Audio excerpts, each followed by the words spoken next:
Pastel entertainment presence নটার গল্প, গল্পে গল্পে জমজমাট।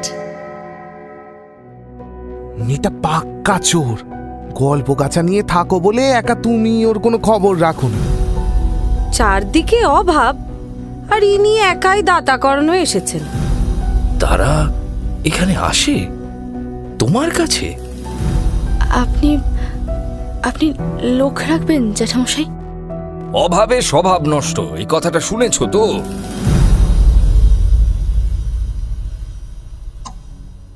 জীবনের সব গল্প ঠিক সময়ে ঘড়ি ধরে হোক বা না হোক, আমাদের গল্প কিন্তু ঘড়ি মিলিয়েই শুরু হয়, ঠিক রাত ৯টায়। এটা শুধু গল্পেরই সময়। শুনছেন নটার গল্প, গল্পে গল্পে জমজমাট।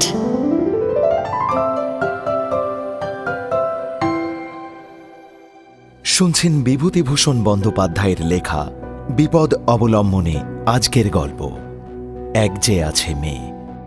প্রযোজনা প্যাস্টেল এন্টারটেনমেন্ট। গল্পের শেষে আজও থাকবে একটি প্রশ্ন। প্রথম 10 জন সঠিক উত্তরদাতার নাম ঘোষণা করা হবে আগামী সপ্তাহের গল্পের শেষে। গত সপ্তাহের 10 জন বিজয়ীর নাম ঘোষণা করা হয়েছে আজকের গল্পের শেষে। শুরু হচ্ছে আজকের গল্প এক যে আছে মেয়ে।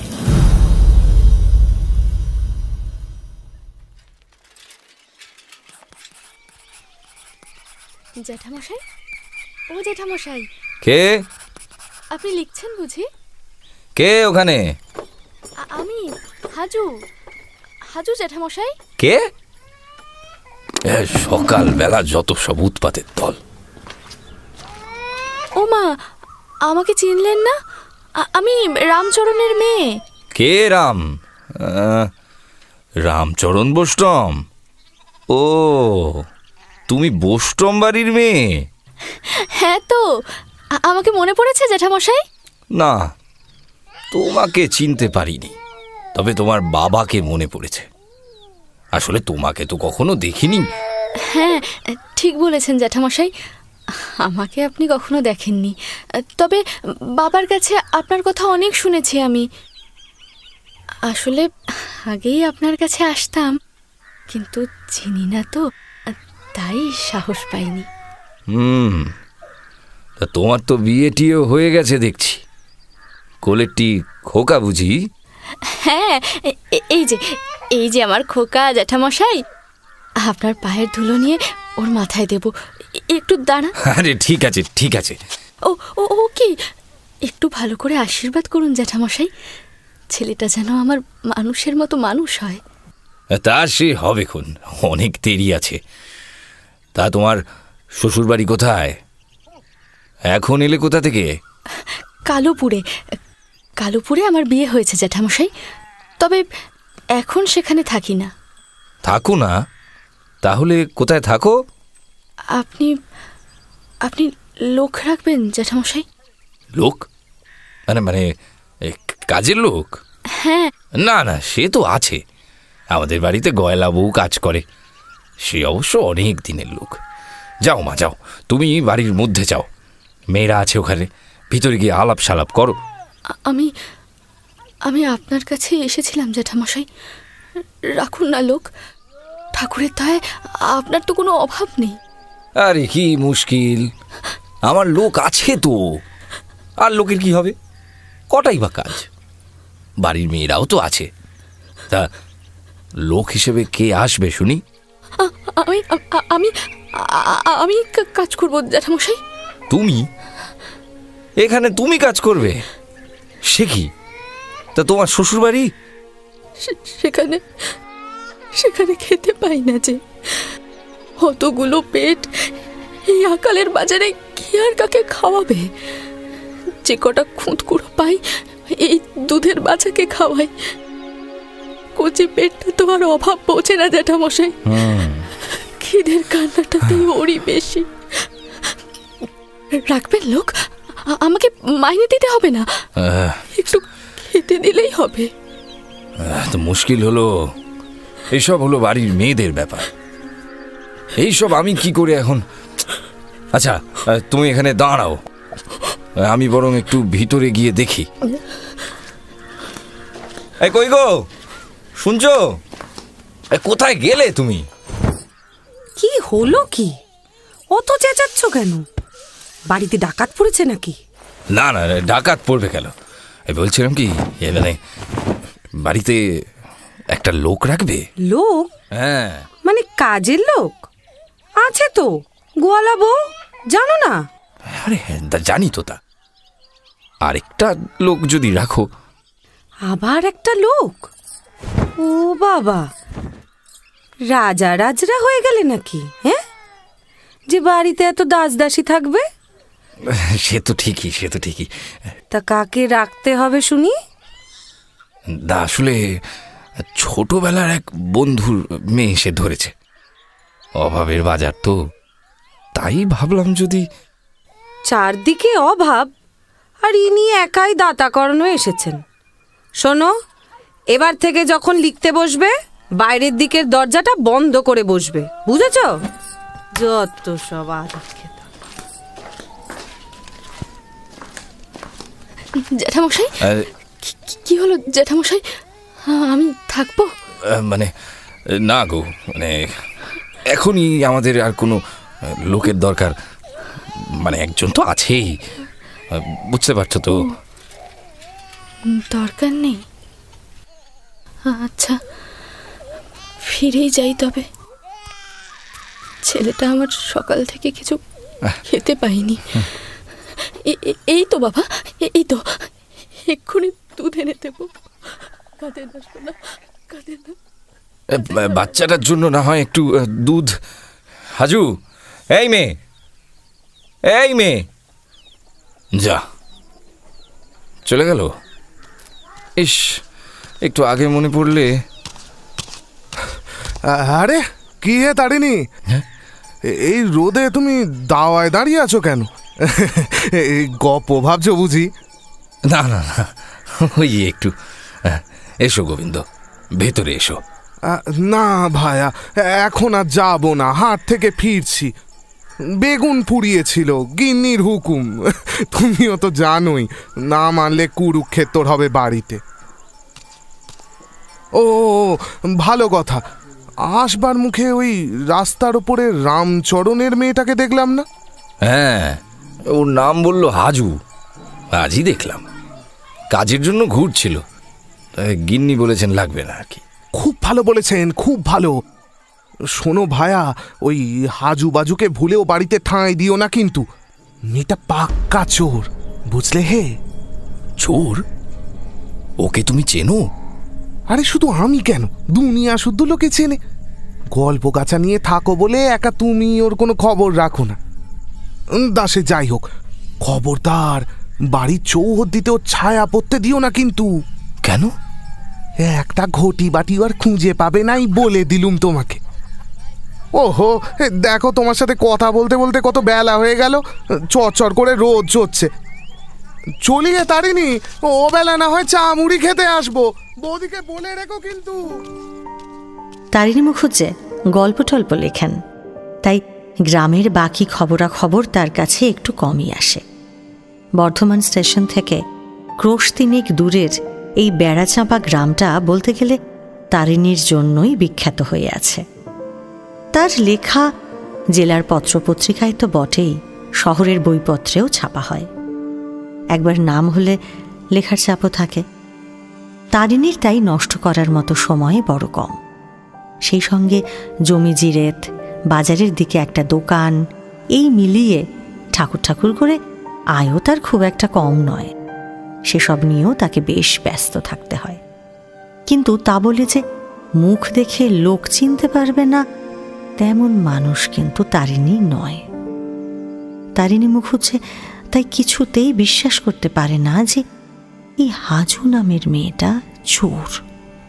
সে মনে মনে ভাবতে থাকে, এমন একটা কম বয়সী কাঁচা মুখের মেয়ে চোর হবে কি করে?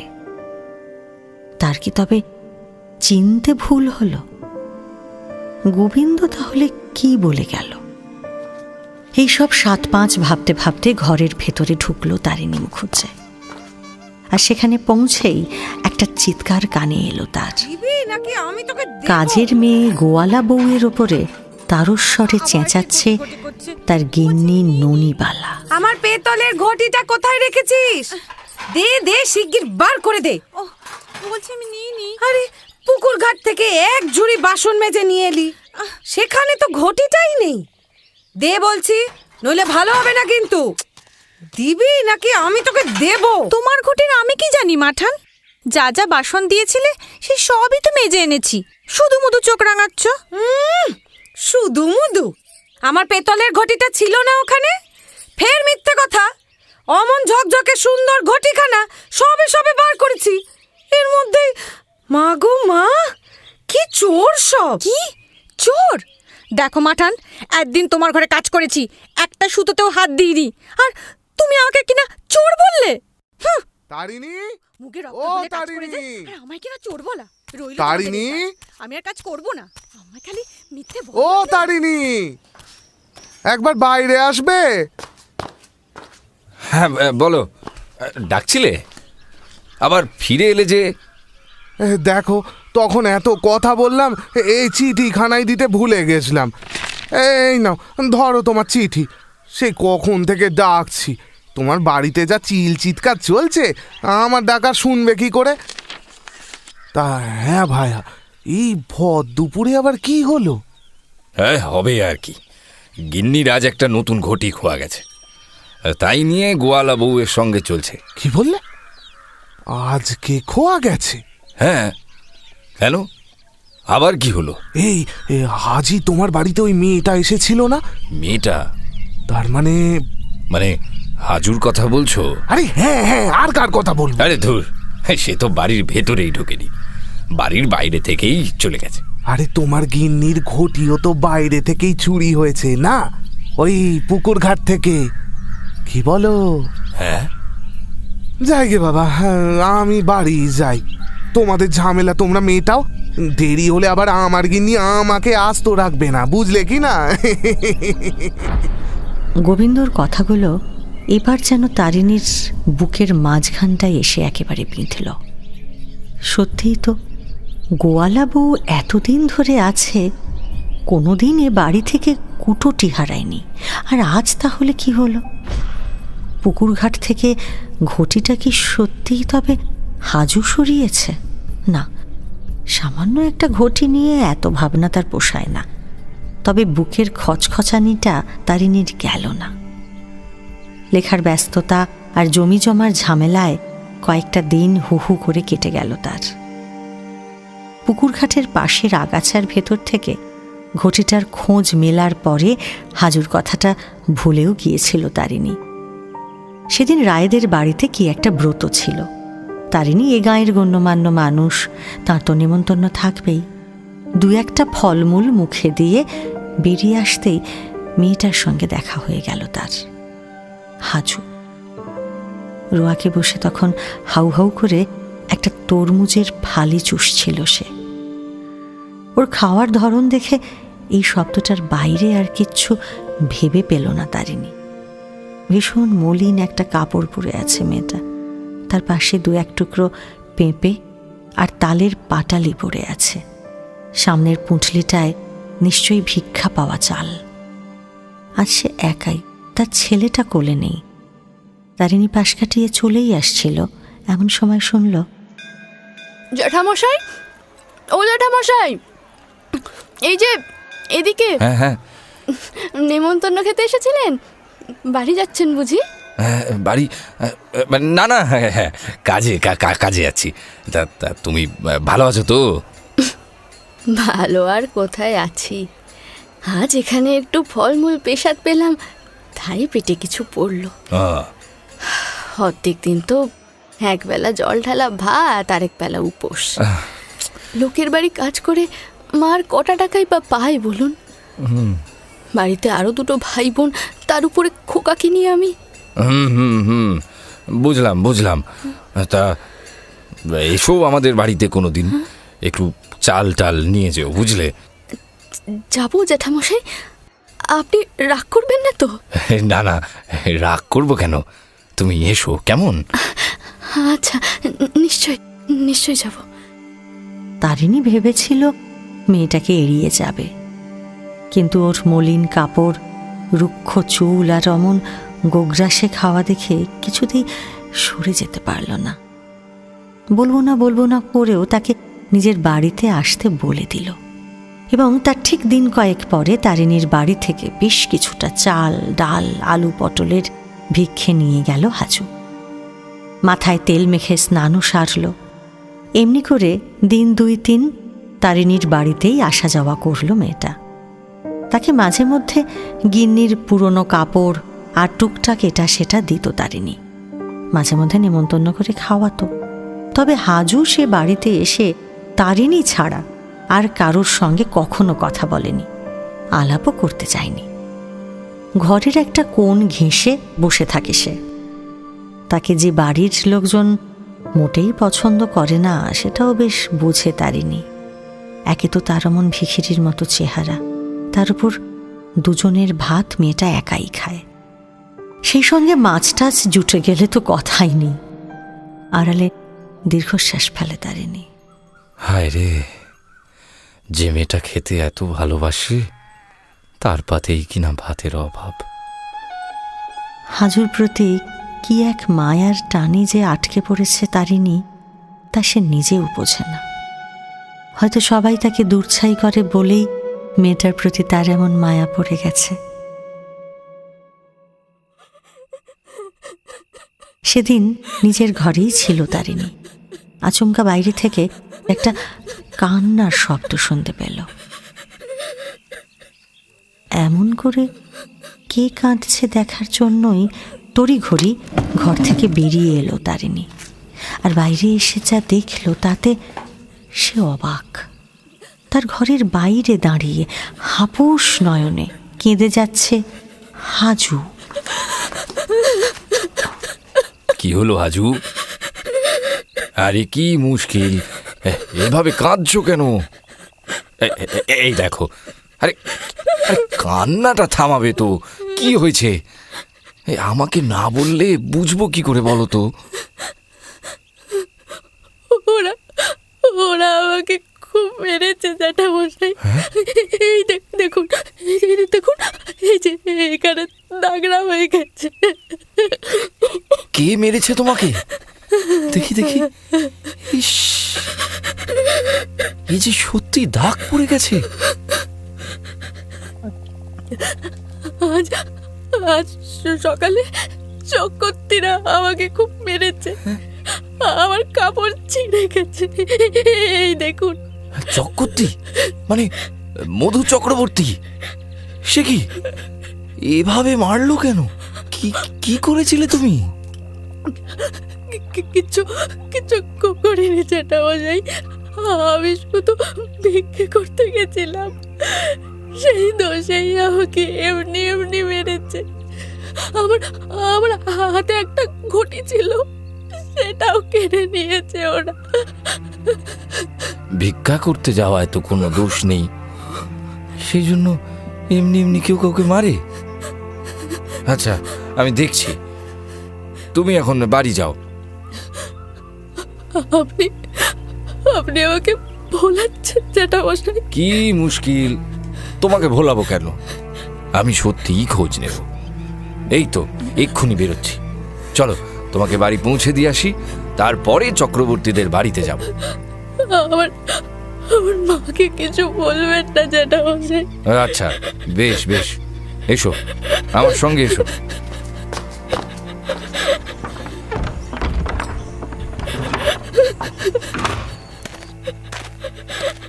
হাজুকে নিয়ে গুপ্তিপাড়ায় তার বাড়ির দিকে চলল তারিণী।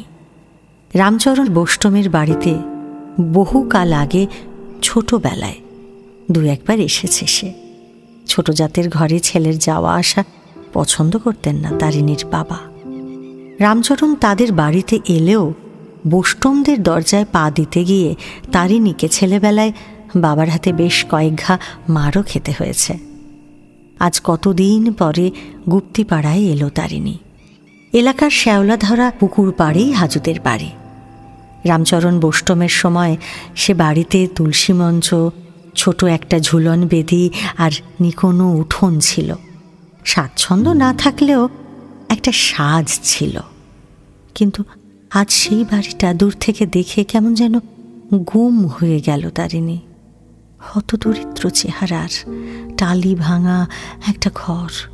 যেখানে তুলসী মঞ্চ ছিল সেখানটায় এখন আগাছা ভর্তি। উঠোনে কতকাল যে গোবর জল পড়েনি কে জানে। শ্যাওলা ধরা পুকুরটা আরও খানিকটা মজে গেছে।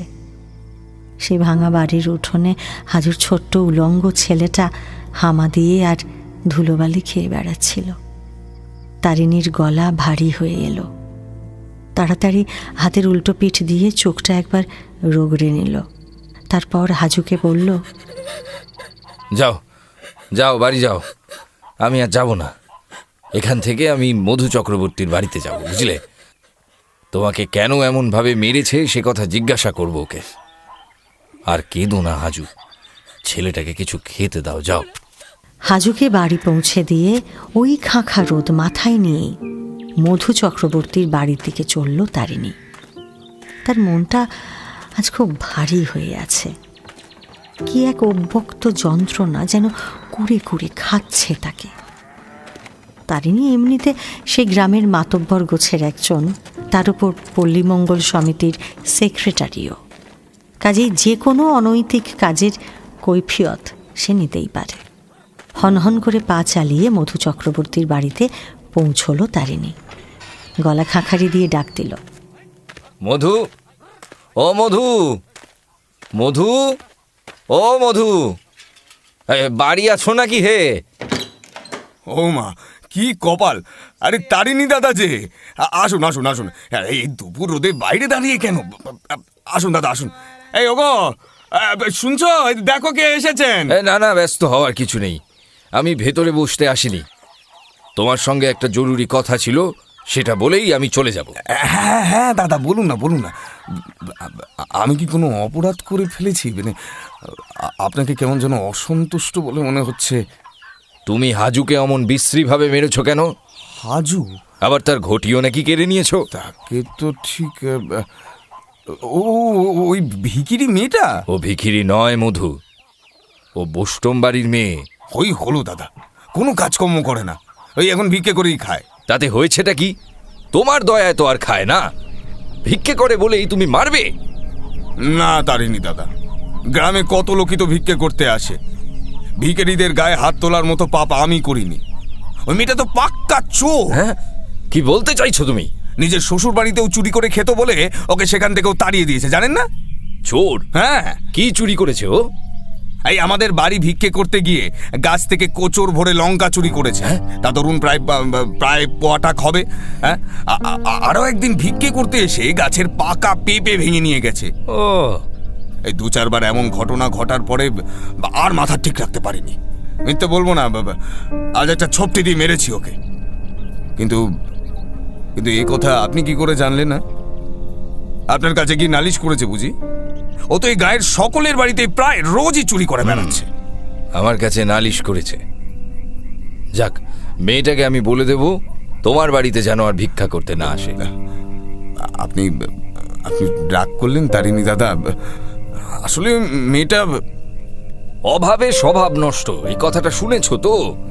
পেটে যার ভাত জোটে না তার পক্ষে গাছের ফল পেড়ে নেওয়াটা চুরি নয় মধু।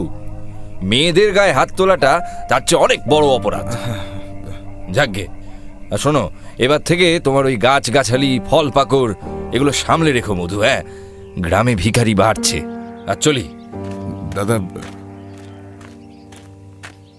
রাগ করে বললেও কথাটা একেবারে মিথ্যে বলেনি তারিণী। গ্রামে সত্যি ভিখারি বাড়ছিল, কারণ সোনার বাংলায় তখন মড়ক লেগেছে, যার পোশাকি নাম দুর্ভিক্ষ। হাজুর মতো ভিখিরিদের কাছে এ যেন জীবনের সত্যিকারের অভিশাপ। যাদের বাড়িতে গিয়ে চালটা কলাটা ভিক্ষে পেত, তাদের নিজেদেরই চাল বাড়ন্ত। তারিণী অবশ্য মাঝে মধ্যেই ছোটোখাটো পুঁটলি হাতে নিয়ে দুপুরের দিকে নির্জন পথ ধরে গুপ্তিপাড়া এলাকায় যাওয়া আসা করে। না, সেই যে তার বাবা নিষেধ করে দিয়েছিলেন, তারপর থেকে কারো বাড়িতে সে ঢোকে না, যায় তার খাস চাকর পল্টু। বাপমা মরা ছেলেটাকে এই মন্বন্তরের মাসেই সে পাশের গ্রাম থেকে তুলে নিয়ে এসেছিল। ছেলেটা তার হয়ে ফাই ফরমাস খাটে। তার মনিবের সঙ্গে গুপ্তিপাড়া গ্রামে যায় পল্টু। মনিব দাঁড়িয়ে থাকে গ্রামের মুখের বড় বট গাছটার নিচে, আর পল্টু হাতের পুঁটলিটা নিয়ে গুলতির বেগে একটা ভাঙা টালির বাড়ির দিকে ছুটে যায়। সে বাড়ির মা মেয়ের শতছিন্ন শাড়িতে আর লজ্জা থাকে না যে, তাই তারা বাইরে আসতে পারে না। সেদিনও গুপ্তিপাড়া থেকেই পল্টুকে নিয়ে তারিণী ফিরছিল। পথে গোবিন্দর সঙ্গে দেখা। গ্রীষ্মের দুপুরের এই সময়টাতে গ্রামের পথে ঘাটে ছাগল কুকুরও থাকে না। এই সময়ে গোবিন্দকে দেখে বেশ একটু অবাক হয়ে গেল তারিণী। কিন্তু তারিণী মুখুজ্জের সেই বিস্ময় প্রকাশের অবকাশ না দিয়েই গোবিন্দ বলে উঠল, এ কি তারিণী যে? তা এমন গনগনে দুপুরে এই গুপ্তি পাড়ায় তুমি কি করছো? হ্যাঁ, ও গোবিন্দ, তুমিও তো দেখছি এখানেই। বিশেষ কোনো কাজ বুঝি? আমি আর বলো না, গিন্নির আবদার বাপের বাড়ি যাবেন। ও গৃহশান্তি বজায় রাখতে সঙ্গে সঙ্গে আজ্ঞা পালন করতেই হয়। আমার আবার একটা বিশেষ কাজ আছে জানো তো, তাই খেয়ে দিয়ে দুপুরেই বেরিয়ে পড়েছি। এই গুপ্তিপাড়া দিয়ে গেলে একটু শর্টকাট হয়। বেশ করেছ। তা তুমি এখানে কেন? আমি মানে ওই একটা কাজেই। ও হ্যাঁ হ্যাঁ হ্যাঁ, তুমি তো ভায়া গাঁ গ্রামের মা, তো তোমাকে এখানে সেখানে ঘুরতেই হবে, এ আর নতুন কথা কি। তা দেখা হয়ে ভালোই হলো। চলো ভায়া, একসঙ্গেই ফেরা যাক নাকি? ওহো, তোমার কাজ সব মিটে গেছে তো, নাকি আরো কিছু বাকি আছে? না না, মানে হ্যাঁ, সবই মিটে গেছে। আমিও এবার ফিরেই যাচ্ছিলাম আর কি। হ্যাঁ হ্যাঁ হ্যাঁ, চলো চলো, যাওয়া যাক যাওয়া যাক। চল রে পল্টু, বাড়ি চল। গোবিন্দ যে সত্যি কথা বলল না সেটা তারিণী বেশ বুঝতে পেরেছে। মন্বন্তরের গ্রামে যে যার মতো নিঃসারে কলাটা মূলটা খুঁজে বেড়াচ্ছে, কিন্তু এখন তার মিথ্যেটাকে প্রকাশ্যে ধরে ফেললে তারিণীও যে বিপদে পড়ে যাবে। সে যে চুপি চুপি গুপ্তিপাড়ায় কেন আসে সে কথা বলা যাবে না। বিপদে পড়া পরিবার তো অনেক আছে, শুধু এই ভাঙা টালির ঘরের হাভাতে কিশোরীর প্রতিই বা তার কিসের এত দরদ, সে কথা গোবিন্দকে কিছুতেই বলা যাবে না।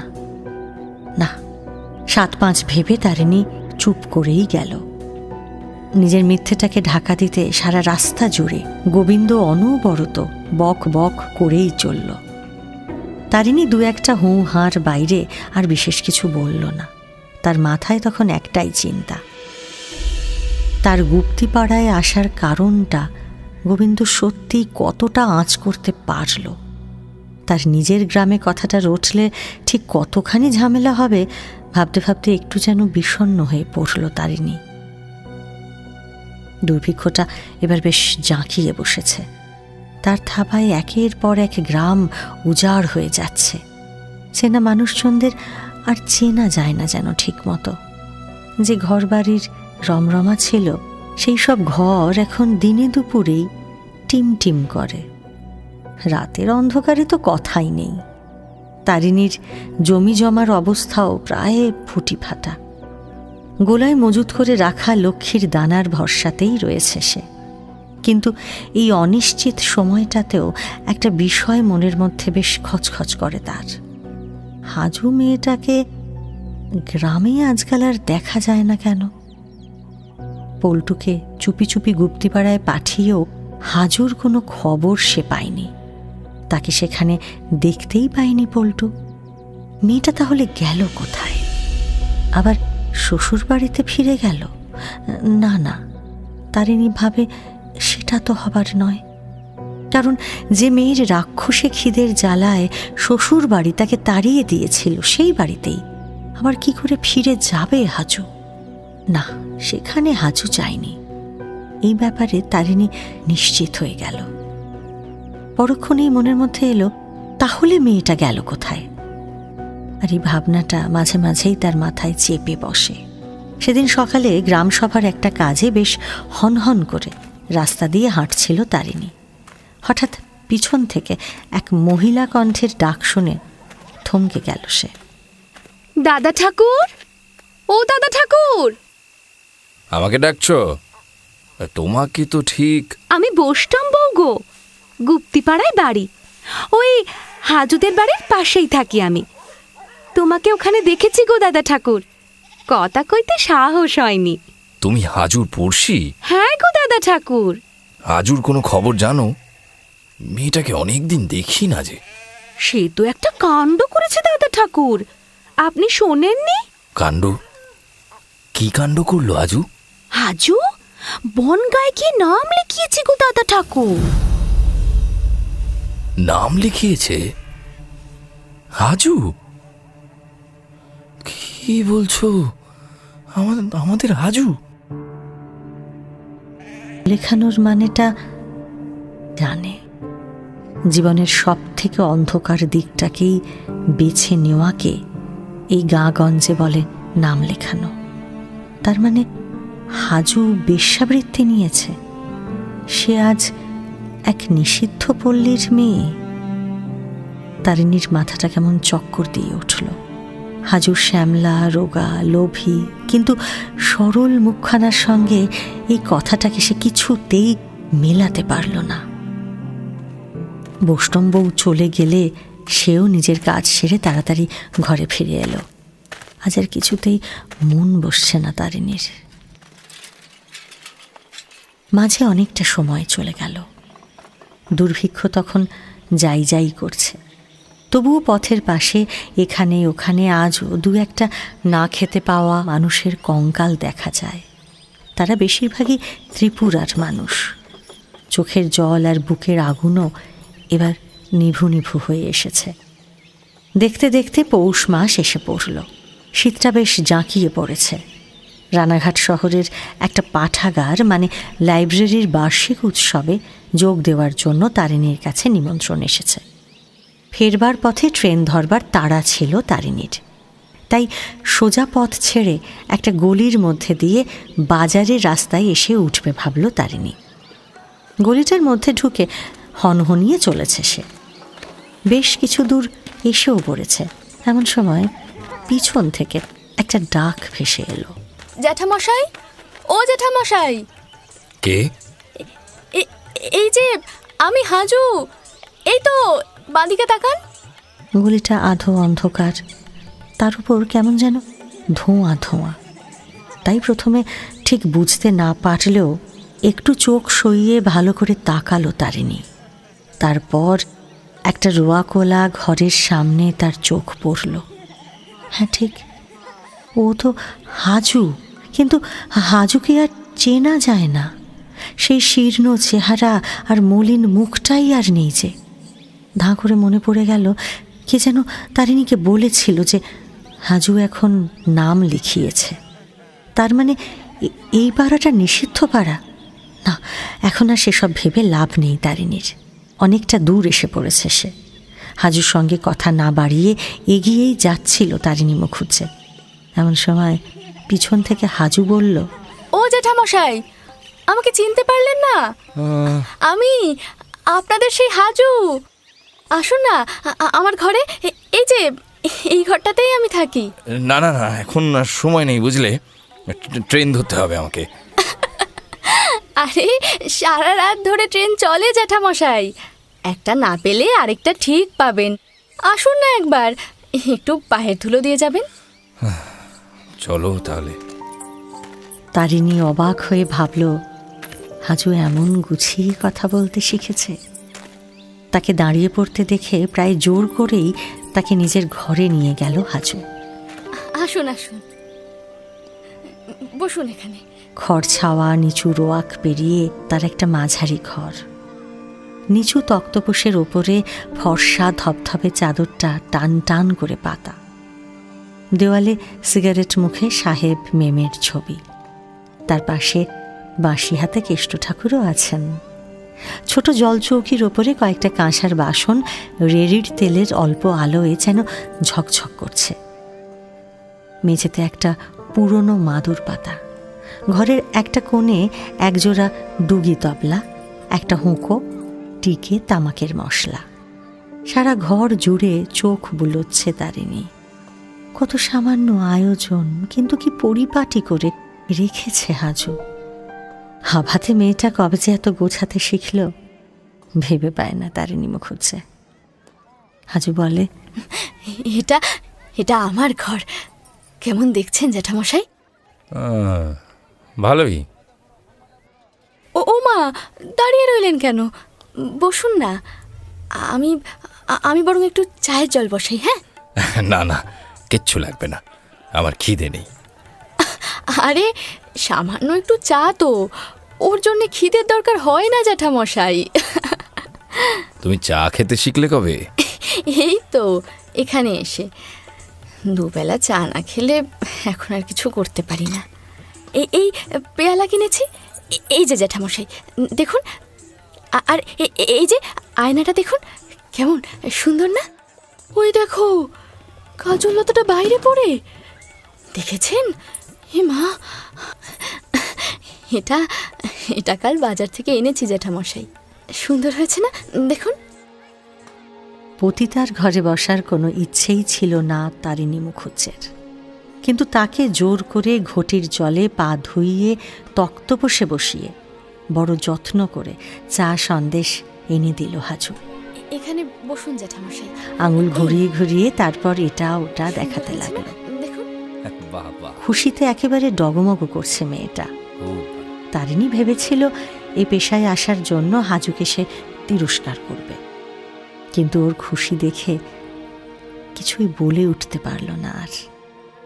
গা ঘিন ঘিন করলেও হাজুর সরল আন্তরিক স্পর্শে প্লেটের সবকটা খাবারই খেয়ে ফেলল তারিণী। তার চোখে তখনও হাজুর সেই হাউ হাউ করে তরমুজ খাওয়ার ছবিটা ভাসছিল। আজ তাহলে উঠি হাজু, এখনো তো অনেকটা যেতে হবে।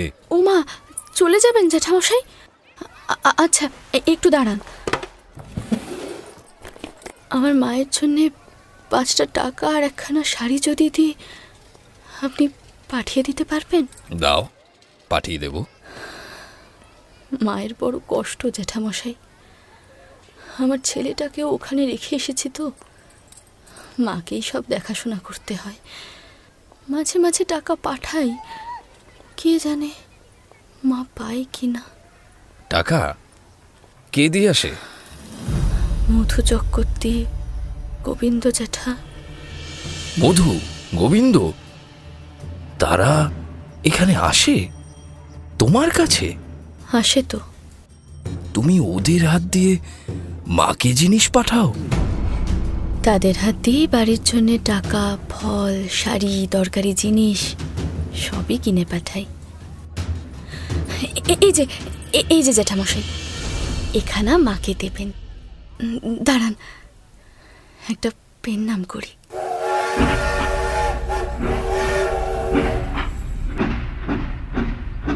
হাজুর পাঠানো জিনিসগুলো নিয়ে গুপ্তিপাড়া গ্রামে নিজেই গেল তারিণী। তার ডাকাডাকিতে হাজুর মা বেরিয়ে এসে এক গলা ঘোমটা দিয়ে দাঁড়ালো। এই নাও গো হাজুর মা, তোমার মেয়ে এগুলো পাঠিয়ে দিয়েছে। মেয়ে পাঠিয়েছে? আমার আমার হাজু? হ্যাঁ। তাকে কোথায় পেলেন বাবু? হ্যাঁ, ওই সেই রানাঘাটে বাবুদের বাড়ি কাজ করতে গিয়েছিল, আজ অবধি তো তার কোনো খবর নেই। সে কি, এর আগে কেউ তোমাকে হাজুর পাঠানো কোনো জিনিস দিয়ে যায়নি? কে দেবে বলুন তো বাবু? রানাঘাট তো অনেক বড় জায়গা। এই গ্রাম তো ছেড়েই দিন, আশেপাশের কোনো গ্রামের কেউই তো সেখানে যায় না। আর আমার মেয়েটা যে কি করে ওখানে থাকা খাওয়ার কাজ পেয়ে গেল কে জানে। তারিণী আর কিছুই বলল না। গুপ্তিপাড়া থেকে নিজের গ্রামের রাস্তা ধরল। যে মধু চক্রবর্তী হাজুকে চোরের মার মেরেছিল সে নিজেই আজ হাজুর পাঠানো টাকা হাজুর মাকে না দিয়ে নিজের কাছেই রেখে দিয়েছে। তার ঘরে যে হাজুর পাঠানো কতগুলো টাকা পড়ে আছে তাই বা কে জানে। আর গোবিন্দ, না, তারিণী আর ভাবতে পারে না। ভিখিরি মেয়েটাকে যারা দূর দূর করেছে, আজ সেই গ্রাম বুড়োর দলই তার যৌবনকে মেখে খাবে বলে রানাঘাটেও দৌড়োয়। দুর্ভিক্ষের বাজারে বাজারি মেয়েদেরও তো আকাল, তবে গ্রামের মেয়ে নিশ্চয়ই কিছু কম সম হয়ে যায়। তারপর আরও বেশ কিছু টাকাটা, সিকিটা, কাপড়, গামছা ঝোলায় ভরে বাড়িও ফেরা যায়। আর হাঁটতে পারল না তারিণী। সামনের রাস্তাটা ঝাপসা দেখে সে। গ্রামের সবচেয়ে বুড়ো বট গাছটার নিচে চুপটি করে দাঁড়িয়ে রইল খানিকক্ষণ। দু হাত দিয়ে নিজের চোখটাকে চাপা দিল অজান্তে। শুনলেন বিভূতিভূষণ বন্দ্যোপাধ্যায়ের লেখা বিপদ অবলম্বনে আজকের গল্প এক যে আছে মেয়ে। আজকের প্রশ্ন, রানাঘাটে গিয়ে কাকে দেখতে পেল তারিণী? প্রথম 10 জন সঠিক উত্তরদাতার নাম এই নটার গল্প চ্যানেলেই ঘোষণা করা হবে আগামী সপ্তাহের গল্পের শেষে। গত সপ্তাহের বাপ্পাদিত্য গল্পে প্রশ্ন ছিল, গল্পের শেষে যে ভিখারিনীর সঙ্গে বাপ্পাদিত্যর দেখা হল সে কে? প্রথম 10 জন সঠিক উত্তরদাতা হলেন গার্গী গড়াই, কৌশিকী শীল, সুদীপ দে, উজ্জ্বল দাস, প্রতাপ ঘোষ, কৌসর আহমেদ, প্রবীর কুমার মিত্র, সীমান্ত কুমার, পীতাম্বর নন্দী ও সুরঞ্জনা গিরি। নটার গল্প, গল্পে গল্পে জমজমাট। আমাদের এই চ্যানেলটি শেয়ার ও সাবস্ক্রাইব করুন। বেল আইকন প্রেস করতে ভুলবেন না কিন্তু।